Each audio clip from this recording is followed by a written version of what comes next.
ఒకని ప్రవర్తన యెహోవాకు ప్రీతికరమగునప్పుడు ఆయన వాని శత్రువులను సహా వానికి మిత్రులుగా చేయును. సామెతలు 16:7. Praise Jesus. ఈరోజు May 5th Tuesday. Good morning పరలోకనేశ్వర సంఘ బిడ్డలందరికీ, ఆత్మీయులకు, దైవజనులకు, ఇతర రాష్ట్రాల దేశాల మన పిల్లలందరికీ కృపాక్షేమలు సమృద్ధి కలుగునుగాక. ఆమేన్. ఫ్రెండ్స్, ఇక్కడ దేవుని యొక్క వాక్యం సెలవిస్తుంది, ఎవరు ప్రవర్తన అయితే పరివర్తన కలిగి ఉంటారో, అంటే పరివర్తన లేకోకుండా పరిశుద్ధత లేడు.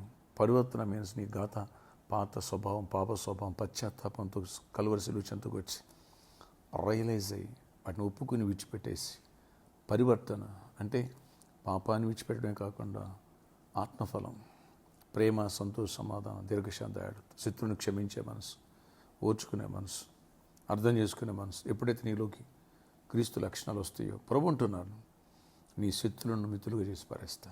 ఎస్, నీకు విరోధంగా రూపొందే ఆయుధం వదిలదు. శత్రువుల్ని నీతో సమాధానపరిచేస్తాడు, లేదా ఆ శత్రువుని అక్కడి నుంచి లేపేస్తాడు దేవుడు. ఎస్, ఈ రెండే జరగాల్సింది, అంతే. ఇది వాక్యం, వాగ్దానం, నమ్మాల్సిందే.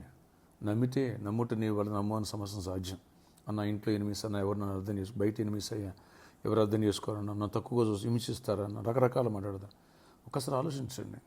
మోషే ప్రవర్తన, దేవుని పిలుపుకు లోబడ్డాడు, సేవకి వెళ్ళాడు, అక్కడ బలంగా దేవుడు వాడుకుంటున్నాడు. ఆ సమయంలో అహరోను, మిరియాం సనుక్కున్నారు ఆయన భార్య గురించి. అంటే వెంటనే దేవుడు యాక్షన్ తీసుకున్నాడు. కుష్టివ్యాధి వచ్చేసింది, భయం వచ్చేసింది.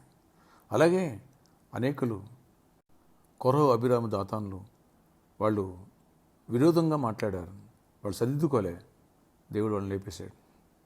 లేరాళ్ళు. మోషేకి ఎవరు విరోధంగా మాట్లాడారో దేవుడు వాళ్ళని ఇమ్మీడియట్లీ యాక్షన్ తీసుకున్నారు. ఆయన వాళ్ళనే కాదు, ఇజ్రాయెల్ ప్రజలు కూడా ఎవరైతే సనుక్కున్నారో, ఆయన నాయకత్వాన్ని యాక్సెప్ట్ చేయలేదు, వాళ్ళందరూ కూడా అకాల కాయల్లా అరణ్యంలో రాలిపోయారు.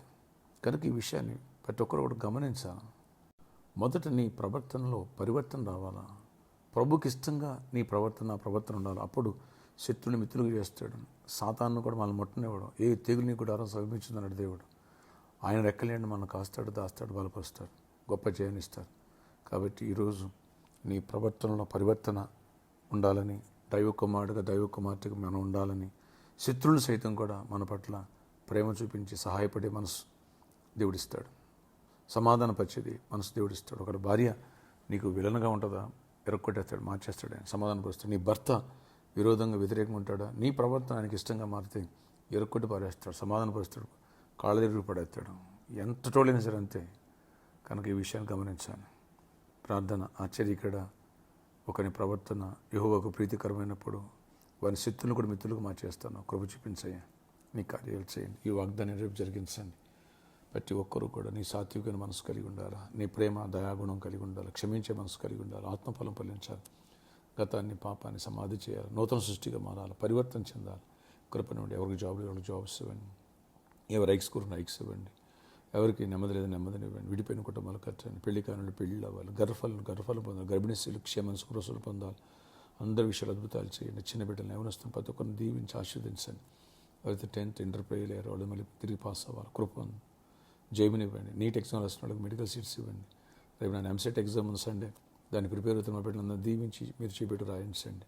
ఎవరైతే బ్యాక్లాగ్స్ ఉన్నాయో అవన్నీ క్లియర్ అయిపోవాలా. టెక్నికల్గా ఇంజనీరింగ్ చేసే వాళ్ళకి ఆ బిడ్డలు కూడా ఎగ్జామ్స్ ఉన్నాయి, వాళ్ళని కూడా తోడేయండి. కృప చూపించి కార్యం ప్రతి ఒక్కరిని బలపరచండి. అన్ని విషయాలు దీవెన దయచేయండి. ఆయన ప్రామిస్డ్ ప్రాబ్లమ్ సాల్వ్ చేయడం, కన్స్ట్రక్షన్ చేయడం కృపనివ్వండి. సిద్ధాపూర్ ల్యాండ్స్ కూడా ఆశీర్వాదకరంగా మార్చండి. ఇక్కడ కూడా దీవెనకరంగా మార్చండి. ఓన్ ప్లేస్ సిటీలో మాకు ఇవ్వండి, చర్చ్ కోసం. అన్ని విషయాలు కూడా దీవెన దయచేయండి. సంఘాన్ని అంతా బలపరచండి. ఎవరి వ్యాధులు వారు స్వస్థపరచండి. ఏస్తున్న ప్రతి చీకటిని బంధిస్తున్న ఎండ వేడిని తప్పించండి. వడదెబ్బ ఎవరు తగిలివద్ద, చిన్న పెద్దలు అందరూ ప్రొటెక్ట్ చేయండి. ఈరోజు బర్త్డే, వెడ్డింగ్ యానివర్సరీ బిడ్డలు దీవించి దీర్ఘాయుష్, కృపాక్షేమ, సమాధానం, జయమినిచ్చి మహిమ చెందండి. అపాధికులు అయిపోయింది ప్రతి ఒక్కరిని ఆశీర్వదించండి. మీ మేలుతో నింపండి. నజడని యేసు నామములో ప్రార్థిస్తున్నాను తండ్రి, ఆమేన్. మీ God bless you all. Have a nice day. ఎండాకాలం కాబట్టి ఎండలు ఎక్కువ జర్నీలు చేయొద్దు. ఎటు వెళ్ళినా సరే వాటర్ బాటిల్ తీసుకెళ్ళండి, గొడుగు యూజ్ చేయండి. చిన్నపిల్లలు కేర్ఫుల్గా ఉండండి. 10 గంటల తర్వాత చిన్నపిల్లలను బయటికి ఆడుకోవడానికి వెళ్ళనివ్వద్దు. ప్రొటెక్ట్ చేయండి. May God bless you all. Have a nice day.